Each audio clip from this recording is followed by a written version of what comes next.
Hello friends, ఒక different question ని మనం డిస్కస్ చేద్దాం. మరి ఈ క్వశ్చన్ అనేది డైరెక్షన్ టాపిక్ నుండి ఒక వెరైటీ క్వశ్చన్ అడగడం జరిగింది.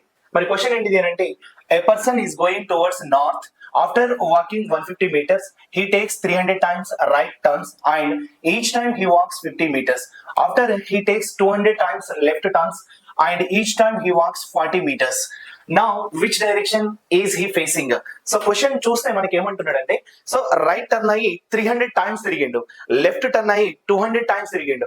300 అంటేనే నువ్వు కన్ఫ్యూజ్ అవుతావు, రైట్? సో ఇక్కడ మనం తీసుకునేది ఏంటంటే 4 డైరెక్షన్ తీసుకుంటున్నాం. 4 డైరెక్షన్ లో సో ఇది ఈస్ట్, నెక్స్ట్ ఇక్కడ నార్త్, సౌత్, నెక్స్ట్ ఇక్కడ వెస్ట్.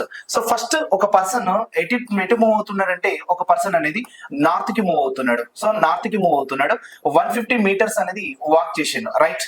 ఆ తర్వాత నెక్స్ట్ ఇక్కడ ఏం చేస్తుందంటే చూడండి, 300 టైమ్స్ రైట్ టర్న్స్ అన్నాడు. సో రైట్ కి తీసుకుంటే మనం ఇక్కడ ఇది రైట్ తీసుకోవచ్చు, ఇది లెఫ్ట్ తీసుకోవచ్చు. 300 టైమ్స్ రైట్ తీసుకున్నాడంటే నువ్వు 300 టైమ్స్ మనం కౌంట్ చేయగలుగుతామా? సో 300 టైమ్స్ కౌంట్ చేయలేం. బట్ ఇక్కడ చిన్న లాజిక్ ఏంటి అంటే, సో ఇక్కడ first right and second right and third right and fourth right 4 times turn అయితే మళ్ళీ యాస్టీస్ గా సేమ్ ప్లేస్ కి వస్తాడు.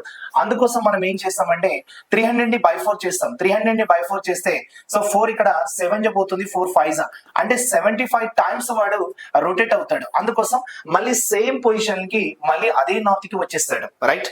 మళ్ళీ నెక్స్ట్ ఏం చేస్తున్నాడంటే, అండ్ నెక్స్ట్ వన్ తీసుకోండి, 200 టైమ్స్ లెఫ్ట్ టర్న్స్ అంట.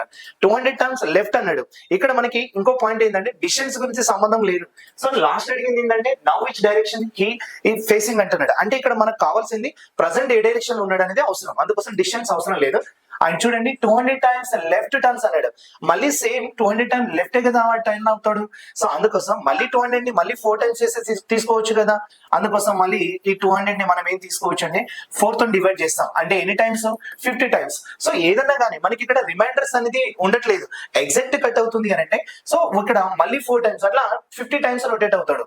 మళ్ళీ అదే నార్త్ పొజిషన్ లో ఉంటాడు కాబట్టి సో ఇక్కడ ఎటువంటి క్వశ్చన్ అనేది మనకు కన్ఫ్యూజ్ చేయడానికి ఇస్తాడు తప్ప, సో 300 టైమ్స్ 200 టైమ్స్ అని ఇవ్వగానే మనం భయపడిదని వదిలేసిపోవద్దు. అట్లా చేస్తే మనకు రాంగ్ అన్నట్టు. సో ఇక్కడ కాన్సెప్ట్ ఏంటంటే 4 టైమ్స్ అనేది రొటేట్ అయితే మళ్ళీ సేమ్ పొజిషన్ అలా ఎగ్జాక్ట్ కట్ అవుతుందా లేదా చూసుకుంటే మళ్ళీ అక్కడ ఆ వ్యక్తి ఎట్టు ఉంటాడంటే, సో ప్రజెంట్ మళ్ళీ నార్త్ కి వెళ్తున్నాడు అనేది ఆప్షన్ అవుతుంది. ఓకేనా? సో ఆప్షన్ అనేది ఏ అనేది కరెక్ట్ అవుతుంది. సో ఒక డిఫరెంట్ గా అనిపిస్తుంది కాబట్టి దీన్ని ఈ విధంగా ఎక్స్ప్లెయిన్ చేసుకోవచ్చు, రైట్? Thank you.